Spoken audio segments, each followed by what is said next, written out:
चिरां जिल्लानि काजलगावआव आर'नाइ फाउन्डेशननि बानजायनायाव थुनफावथाय मावबादा बेखेवदों।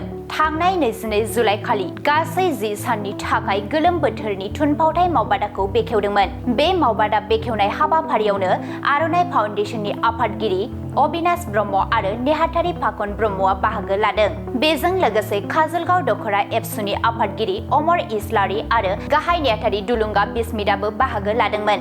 गाहाय आलासि महरै बाहागो लादोंमोन गोदान दिल्लीयाव थानाय नेशनेल स्कुल अफ ड्रामानि बारग' फरायसा सासे मुंदांखा फावगिरि आरो डाइरेक्टर जयन्त नार्जारीजों लोगोसे दुलाराय बर' हारिमु आफादनि इन्सट्राक्टर बिनय ब्रह्मआ।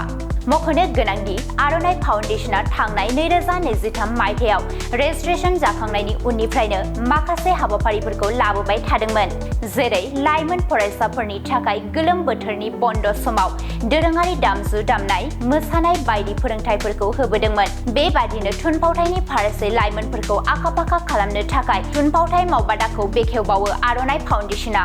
गोजौ थाखोनि फोरोंगिरि, नेशनेल स्कुल अफ ड्रामानि बारग' फरायसा सासे मुंदांखा फावगिरि आरो डाइरेक्टर जयन्त नार्जारीखौ हांख्राय हरनानै सा 40 लाइमोनफोरखौ थुनफावथायनि फोरोंथाय होनायखौ जागायो। बे समाव थुनफावथाय मावबादा बेखेवनायनि सोमोन्दै आर'नाइ फाउन्डेशननि आफादगिरि अबिनाश ब्रह्म आरो थुनफावथाय फोरोंगिरि जयन्त नार्जारीआ मा बुंथिदों खोनासंदो। काजलगाव आर'नाइ फाउन्डेशन बियो थांनाय 2022 मायथाइयाव जोङो दाफुंनानै लादोंमोन आरो बेखौ जोङो सिगाङाव रेजिस्ट्रेशन जों खालामनो हायाखैमोन। फैयै फैयै जोङो 2023 मायथाइयाव जोङो फुल्लि मोनसे रेजिस्ट्रेशननि प्रसेसजों जोङो आर'नाइ फाउन्डेशनखौ जोङो रेजिस्टार खालामनानै लादों। दा बेखायनो जोङो रेजिस्टार खालामनाय लोगो लोगो जोङो माखासे गोबांथार एक्टिभिटिस बे एक्टिभिटिसखौ जोङो मावफुंदों। थांनाय जोङो गोलोम बोथोरनि बन्द'आव जागायजेननायनिफ्राय अदेबानि जुननि 29 अक्ट'निफ्राय जोङो मोनसे सामार केम्प जि ट्रेडिशनेल मोसानाय आरो ट्रेडिशनेल दामनाय देनाय जेरै खाम, सिफुं, जथा आरो जोङो सेरजा बे फोरोंथायखौ जोङो खालामनाय जादोंमोन आरो खालामनायनि मेन उद्देश्य बा थांखिया बेनोदि जोङो उन्दै फरायसाफोर बा लाइमोनफ्रा जेरैहाय सामार भेकेसनावहाय ओरैनो थानानै समखौ हगार हरनाय जायो आरो उदाङै जेब्ला थायो जोंनि लाइमोनफ्रा बायदिसिना लामाजों आगान सुरनाय बेखौ जोङो बोरैहाय जोङो मोजां मोनसे ट्रेकजों जोङो लाबोनो हायो बा जोंनि हारिमुखौ गोजौआव जों लांनो हायो, बे नोजोरजों जोङो बेखौ खालामनाय जादों। आरो बे जोबखांनायनि उनाव ट्रेडिशनेल दामजु दामनाय फोरोंथाय बादा जोबखांनायनि उनाव जोङो मोनसे ड्रामा फोरोंथाय बादा बेखौ खालामनाय जादों आरो मेनलि बावहाय जोङो सासे गोजौ थाखोनि फोरोंगिरि बेखौ फोरोंनो थाखाय जोङो खावलायनानै लाबोदों। NSDN सासे जोंहा जयन्त नार्जारी बिथांखौ जोङो लाबोनाय जादों।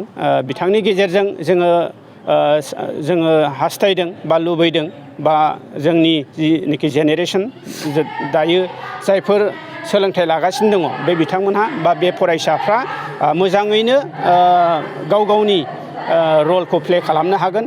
बे जोङो बुजिनो हायो जे मोनसे ड्रामाया गावनि पार्सनेलि लाइफनि मोनसे जारिमिन बा न'खरनि मोनसे जेंना जेंगोना बा न'खर फोसाबनाय, हारि फोसाबनाय, समाज फोसाबनाय बे गासै बिथिंखौ लानानै ड्रामाजों जोङो मोनसे दिन्थिफुंनाय बे हाबाफारिखौ खालामनो हायो। दा बेखायनो जोङो उन्दै बे फरायसाफ्रा जाहाथे ओरैनो आलादिङायै थायालासेनो गुबुन मोनसे मोजां मोनसे लामाजों दावगालांनो हायो। गावनि थाखोमानाय जि इसिङाव थाखोमानाय रोंगौथि बियो दामजु दामनायावनो जा बा मोसानायावनो जा बा ड्रामा सोलोंनायावनो जा बै थाखोमानाय गियानखौ जाहाथे गावबागावनि गियानखौ प्ले खालामनो हायो, बे नोजोरजों जोङो नैबे ड्रामा मोनसे फोरोंथाय बादा बेखौ खालामनाय जादों। थुनफावथायाव बेहाय मथा मथि नैबे जोंना बिसिनि माबाया मामोनलाय आर'नाइ फाउन्डेसना सिगांनिफ्रायनो आंजों मोजां सोमोन्दो दं हिसाबै बिसोरो आंजों खोथा होलायबाय थानायखाय बुंदों जोंनियावबो मावबादा खुंहैनांगौ होननाय हिसाबै आङो मावबादाखौ बिसिनाव नैबेहाय 10 साननि थाखाय लाफैनाय जादों। बे 10 साननि मावबादायाव गासै स्टुडेन्टफोरा 40सोआनो फैदों।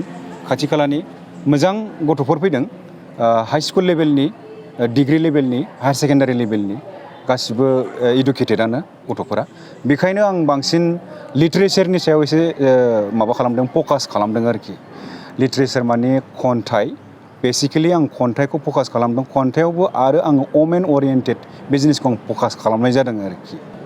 लाइमोनफोरनि सायावथ' फैनाया जाहैबाय, बिदि सांग्रांथि फैनाया जाहैबाय, बियो मोनसे कालचारेल स्टाडिस। कालचारेल स्टाडिसनि सायावथ' आङो सब समाय बुंबाय थायोआनो जेरावखि थाङा मानो। कालचारेल स्टाडिसआ जास्ट नट अनलि मोनसे सिंगोल मोनसे साबजेक्टनि थाखायल' नङा।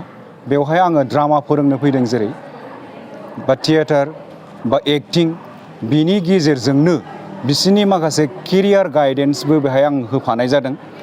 बेजोंनो जोङो कालचारेल स्टाडिसजों बा मोनसे कालचारनि बेसिक मोनसे जेनेबा मिउजिक होन बा भकेल होन बा डान्स होन बा ड्रामा होन, बेजोंबो जे नोङो डिग्री लेभेलसिम थांनानै, मास्टार डिग्री लेभेलसिम थांनानै, PhD लेभेलसिम थांनानै नोंनि केरियारखौ नोङो दानानै लानो हायो। बेफोरनि सायावबो आङो गोथौयै सावरायदों बिसोरजों।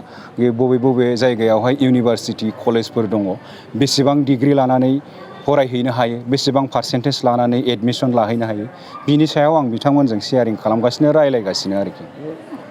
सिगाङाव बांद्राय इन्टारेस्ट नुबोआखैमोन, दा खिन्थु दानि नैबे दा यां जेनेरेसन होनदोंमोन आं स्पेसिफिकेलि दा बर्थमान डिग्रीयाव फरायबाय थानाय गथ'फोर आरो बिसोरनि उननि हायार सेकेन्डारियाव फरायबाय थानाय गथ'फोर, बिसोरो माने बिराद माने इम्परटेन्ट होबोगासिनो दङ बे जिनिसखौहाय।